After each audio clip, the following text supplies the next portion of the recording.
बे Shantinagar 1 number 2 number वार्डनिफ्राय गोदान भटार्सफोर दिनै आंजों 50 जन जयें जादों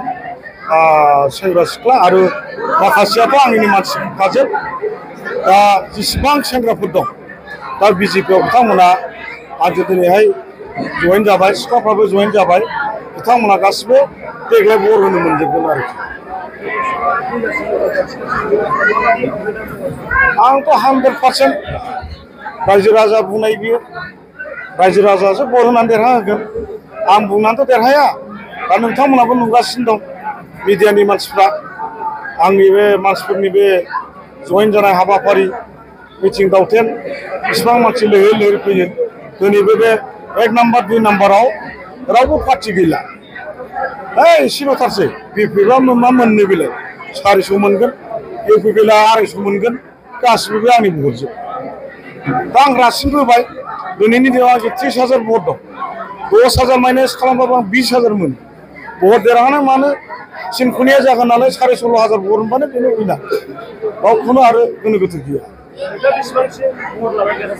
बेसेबाङाथ' दानो जाथ'वा आंनो मालायबादि 4,000 लानानै देरहागोन आं बुङा मानो होनबा बेखौ फाइनालावसो मिथिगोन फाइनाला जाथ'वाखै 22 तारिखआव जेब्ला भट सोगोन अब्ला मिथिगोन बेखौ रावबो हमथानो हाया गासिबो आंनिनो मानसिखा आं 100% देरहायो बर'फ्रा जुदि आंखौ बिजेपिआव थांनायखौ गाज्रि मोनदोंब्लाबो आं देरहाखायो मानो होनबा बर'जों हारसाजों समान समान भट दंखायो नङा होमबा खिन्थु बर'फ्रा बुङो जे